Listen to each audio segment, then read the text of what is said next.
बिस्मिल्लाहिर्रहमानिर्रहीम। आज का लेक्चर ओ लेवल की थर्ड बोर्ड D3 के ऊपर है। इसके चैप्टर नंबर 6 को सॉल्व कर रहे हैं। आज के लेक्चर में चैप्टर नंबर 6 से concern gradient of straight line है। इसको अच्छी तरह एक्सप्लेन करना है कि ग्रेडियंट होता क्या है, कौन कौन सी ऐसी कंडीशंस हैं यहाँ ग्रेडियंट अनडिफाइंड होता है, ज़ीरो होता है, पॉजिटिव होता है और नेगेटिव होता है। बेटा आपने वीडियो लास्ट तक देखनी है ताकि इसके कॉन्सेप्ट को अच्छी तरह आपके माइंड में मैं बैठा सकूं। सबसे पहली बात तो ये है कि ग्रेडियंट होता क्या है, किस चीज़ का नाम जो है वो ग्रेडियंट है। Gradient is the ratio of vertical change to the horizontal change. Rise over run जिसको कहते हैं y ओवर x है। ये आपने अच्छी तरह समझना है कि राइज ओवर रन से क्या मुराद है और vertical change over horizontal change से क्या मुराद लेते हैं। अब उसकी चार कंडीशन मैंने अच्छी तरह एक्सप्लेन करनी है कि ग्रेडियंट जो है वो पॉजिटिव कब होता है, ग्रेडियंट नेगेटिव कब होता है, ग्रेडियंट ज़ीरो कब होता है और ग्रेडियंट जो है वो अनडिफाइंड कब होता है। ये बातें आपने अच्छी तरह इसको समझना है और इंशाल्लाह ओ लेवल से कंसर्न जितने कोऑर्डिनेट ज्योमेट्री से कंसर्न जितने भी क्वेश्चन होंगे आप उसको इजीली सॉल्व कर पाएंगे। सबसे पहला पॉइंट तो ये है कि ग्रेडियंट पॉजिटिव कब होता है, जब y ओवर x का साइंस दोनों वैल्यू के जब साइन सेम होती हैं, यानी वर्टिकल चेंज का साइन और हॉरिजॉन्टल चेंज का साइन जब सेम होता है तो ग्रेडियंट जो होता है वो हमेशा पॉजिटिव निकलता है। अब जैसे मैं आपको एग्जांपल देता हूँ, ये मेरे पास वैल्यू है, अब ये मैं ऐसे राइट करता हूँ, ये जो है ये x एक्सिस है और ये वाला जो है ये y एक्सिस है, ये ओरिजिन होता है ज़ीरो, ओ होता है। अब आपने यहाँ से नोट करना है, कोई से हम दो पॉइंट, ये पॉइंट को चूज़ कर लेते हैं और इस पॉइंट को चूज़ कर लेते हैं।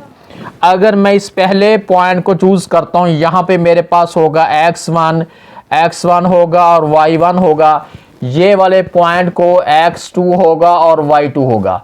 y2 कैसे होगा, अगर हम यहाँ से हम एक लाइन को ऐसे करते हैं और इसको अगर ऐसे ज्वाइन करते हैं, अब ये वाला पॉइंट जो होगा यहाँ पे जो है ये x कितना होगा, इस पॉइंट पे y कितना होगा, इस पॉइंट को x कितना होगा, y कितना होगा। x को मैंने यहाँ पे x1 शो कर दिया और इधर जो है ये y1 है।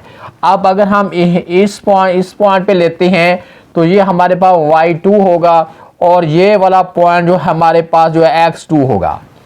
अब हमारे पास जो फार्मूला है ग्रेडियंट का फार्मूला क्या है,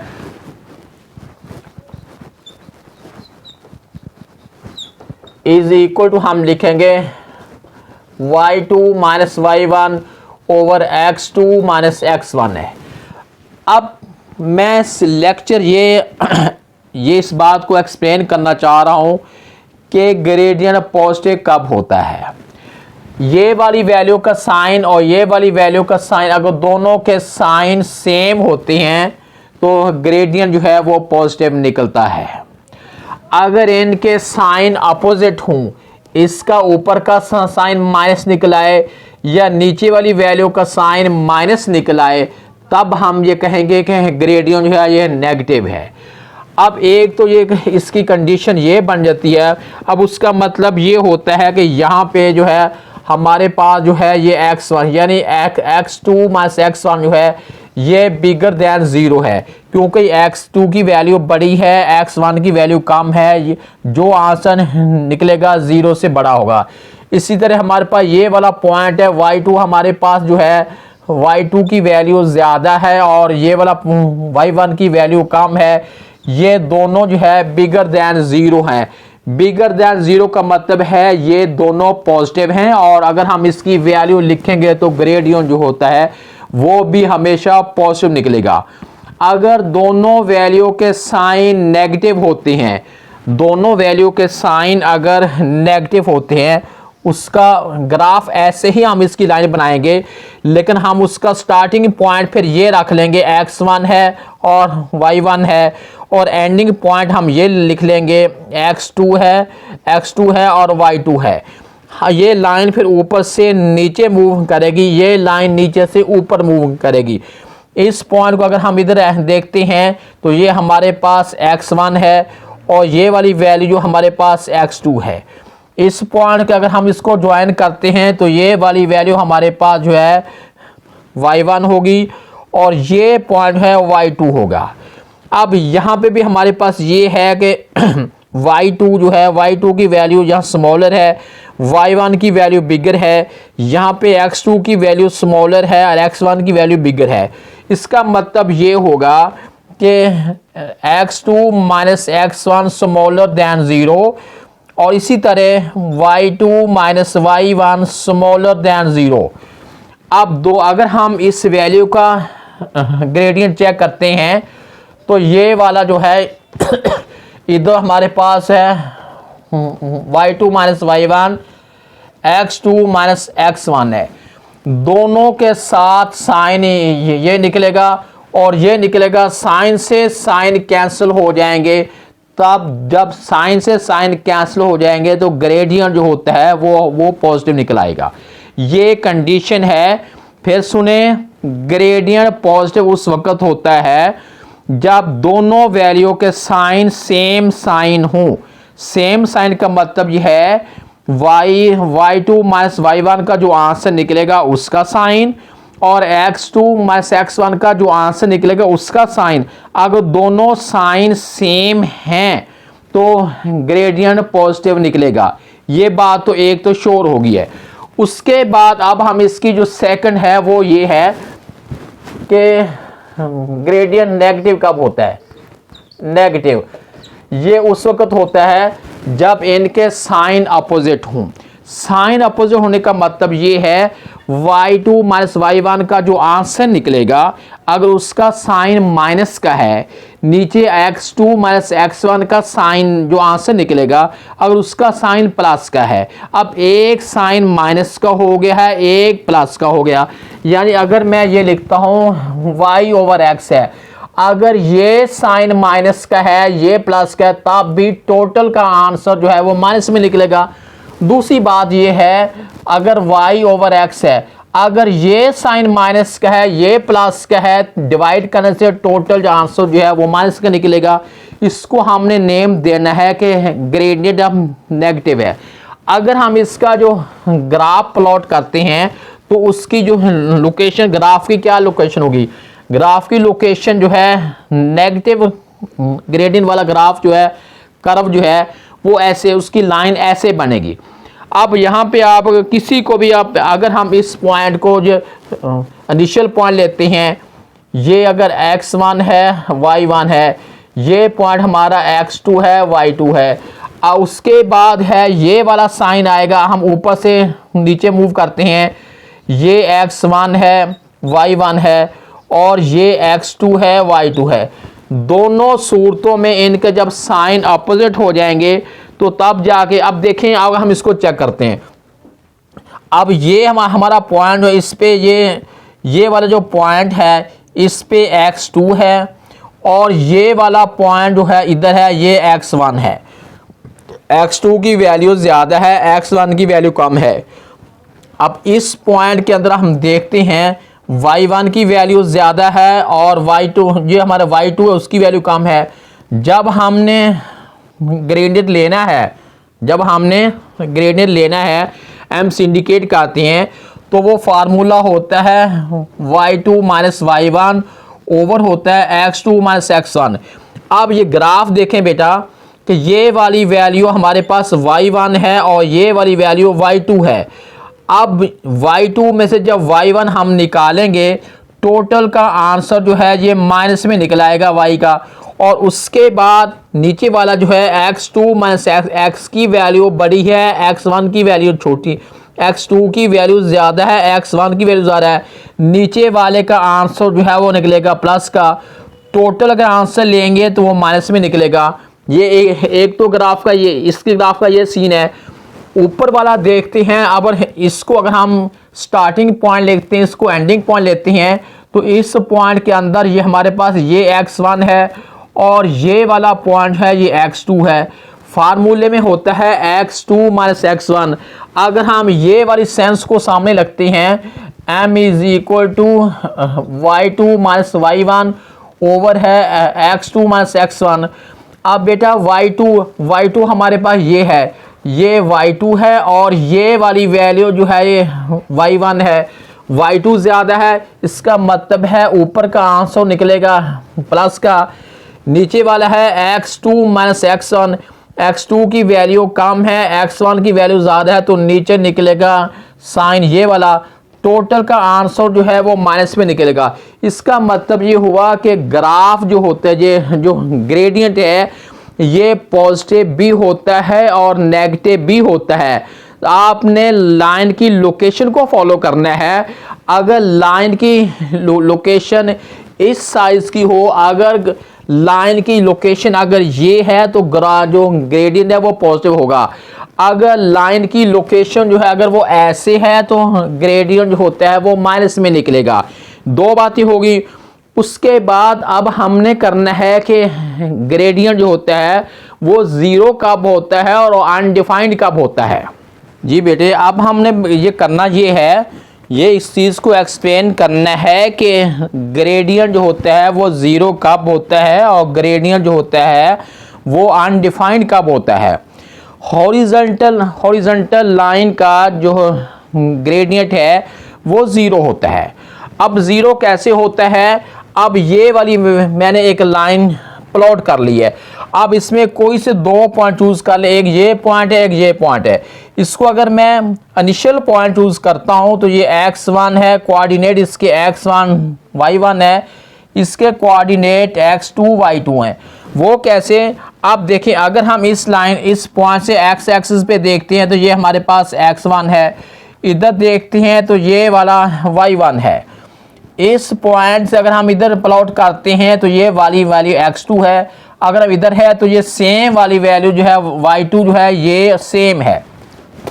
अब हमने ग्राफ जब हमने लेना है ग्रेडियंट, वो कैसे लेंगे? वो हमारे पास है y2 minus y1 over x2 minus x1। अब बेटा जब y की वैल्यू कांस्टेंट है, दोनों सेम वैल्यू है। एग्जाम्पल देता हूं, अगर यहाँ पे 4 होता, y की यहाँ पे इस लाइन के सामने 4 होता तो इसका ये मतलब था कि y2 की वैल्यू भी 4 है और y1 की वैल्यू भी 4 है। यानी अगर ये मैंने सपोज किया है कि ये वाला 4 जो है ये y2 की वैल्यू है, ये 4 जो है ये y1 की वैल्यू है। ये साइन फार्मूले का अपना साइन है। अब यहाँ पे x2 की वैल्यू, इधर x1 की वैल्यू, सपोज ये मैं 1 लिखता हूँ और ये 5 लिखता हूँ तो ये बन जाएगा 5 माइनस 1 है। अब 4 में से 4 निकाला, 0 ओवर 4 है। 0 के ऊपर जो भी वैल्यू को हम डिवाइड करेंगे आंसर 0 निकलेगा। अब इसका आंसर जो है ये निकला 0। इसका मतलब ये हुआ कि हॉरिजॉन्टल लाइन का ग्रेडियंट जो होता है वो 0 निकलता है। 0 क्यों होता है? कि उसमें दोनों y की वैल्यू कांस्टेंट होती है। जितनी वैल्यू y1 की है उतनी वैल्यू ही y2 की है। अगर हम फार्मूला पुट करते हैं, y2 में से y1 को सबट्रैक्ट करते हैं तो आंसर निकलता है 0। 0 के ऊपर जो भी वैल्यू को हम डिवाइड करेंगे तो आंसर निकलेगा 0। इसलिए हम कहते हैं कि gradient of a horizontal line is equal to 0। अब हम कहते हैं कि कौन सी ऐसी लाइन होती है कि जिसका ग्रेडियंट अनडिफाइंड होता है। अब जो वर्टिकल लाइन होती है, अब ये हमारे पास है x एक्सिस है, ये y एक्सिस है, ये मैंने लाइन प्लॉट कर ली है। ये लाइन जो है ये वर्टिकल लाइन है।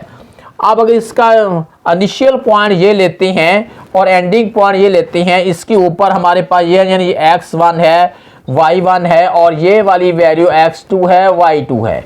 इसको स्टार्टिंग पॉइंट इधर हमारे पास ये है x1 है और इधर हमारे पास है y1 है। ये हमारा पॉइंट जो है इधर देखते हैं, ये हमारा पॉइंट जो है x1 x2 सेम है और इधर जो है ये y2 है। अब अगर हम इसका फार्मूला लगाते हैं उसके बाद देखते हैं कि इसका अनडिफाइंड कैसे होता है। फार्मूला हमारे पास है y2 माइनस y1 ओवर जो है x2 माइनस x1 है। अब बेटे यहाँ पे देखें y2 की वैल्यू ज़्यादा है y1 की। सपोज मैं करता हूँ यहाँ पे वैल्यू 1 है, यहाँ पे वैल्यू 4 है। y2 की वैल्यू 4 है, इसकी वैल्यू 1 है ओवर x2 की वैल्यू मैं सपोज करता हूँ यहाँ पे 5 है। अब ये बिल्कुल स्ट्रेट लाइन है, इधर भी 5 है। ये जो पॉइंट और ये पॉइंट इसके ऊपर x की सेम वैल्यू आ रही 5 आ रही है। ये x2 की वैल्यू भी 5 है, x1 की वैल्यू भी 5 है 5। अब हमने क्या करना है कि ये 3 है ओवर 0 है। किसी वैल्यू को के नीचे 0 आ जाए, किसी वैल्यू पे अगर हम 0 को डिवाइड करते हैं तो आंसर नहीं निकलता, हम उसे नेम देते हैं अनडिफाइंड का। इसलिए हम इसका जो है हम कोई आंसर नहीं निकलेंगे, इसको निकले हैं अनडिफाइंड। कहीं आपने ये नहीं समझ लेना कि 3 के ऊपर अगर हम 0 को डिवाइड कर देंगे तो आंसर 0 निकलेगा। आंसर 0 नहीं निकलता। मैथ एरर इसको कहते हैं, ये अनडिफाइंड कहते हैं। किसी वैल्यू के ऊपर 0 को डिवाइड नहीं किया जा सकता। इसलिए हम यूं कहते हैं कि वर्टिकल लाइन का जो ग्रेडियंट होता है डेट इज अनडिफाइंड। मैंने बेटा आपको 4 किस्म के बताए हैं, पॉजिटिव, नेगेटिव, 0, अनडिफाइंड। यही आपके ओ लेवल के अंदर 4 ग्रेडियंट की 4 टाइप्स हैं। पॉजिटिव भी होता है, नेगेटिव भी होता है, ग्रेडियंट 0 भी होता है और अनडिफाइंड भी होता है। फिर एक दफ़ा थोड़ा सा मैं समराइज कर दूं। अगर y ओवर x का साइन सेम हो, लफ्ज़ सेम बोल रहा हूं, सेम मतलब है y की वैल्यू प्लस x की वैल्यू प्लस, ये साइन सेम की बात है। अगर y की वैल्यू माइनस में है साथ x की भी माइनस की, इसका मतलब भी सेम है, तो हमारा जो ग्रेडियंट्स ऑफ स्ट्रेट लाइन है इट विल बी पॉजिटिव है। अगर दूसरी बात, अगर दोनों में से एक का साइन अपोजिट हो जाए, साइन अपोजिट की बात कर रहा हूं, y का साइन प्लस का हो तो x का माइनस निकल आए, या x का प्लस का हो तो y का माइनस निकला है, यानी y ओवर x है, ऊपर y है नीचे x है, दोनों में से कोई साइन माइनस का हो, एक प्लस का आ जाए एक माइनस का आ जाए, खा ऊपर प्लस हो नीचे माइनस हो या ऊपर माइनस हो नीचे प्लस हो, ग्रेडियंट जो होता है डेट विल बी नेगेटिव है। और उसके बाद हॉरिजॉन्टल लाइन का जो होता है वो 0 होता है। 0 क्यों होता है कि y कांस्टेंट होता है, y1 और y2 की वैल्यू दोनों की सेम होती है। x के नीचे जो भी वैल्यू आए, 0 के ऊपर हम किसी भी वैल्यू को अगर डिवाइड करते हैं तो आंसर 0 निकलता है। उसके बाद अनडिफाइंड उस वक्त होता है जब नीचे वाली वैल्यू ओवर में फ्रैक्शन में डिनोमिनेटर 0 निकलता है, तब हम उसको नेम देते हैं अनडिफाइंड का। जी बेटा आज का लेक्चर जो था वो इसी के ऊपर था। और अब आइंदा हमने एक्सरसाइज स्टार्ट करनी है 6A, D3 mathematics 6A start करनी है। उसमें कुछ कोऑर्डिनेट के साथ साथ बाज़ को ऐसा कोऑर्डिनेट के अंदर कोई वैल्यू मिस होती है, उसमें एक्स वाई कर देते हैं। और सम टाइम ये होता है कि ग्रेडियंट दे देते हैं और कहते हैं कि इसका कोऑर्डिनेट फाइंड करो। अगर वो कोऑर्डिनेट दे देंगे हम m फाइंड करेंगे, यानी ग्रेडियंट फाइंड करेंगे। अगर वो दे देंगे दोनों कोऑर्डिनेट में से, अगर वो x या y में से है तो हम वो फाइंड करेंगे। वो इंशाल्लाह अगले लेक्चर में होगा।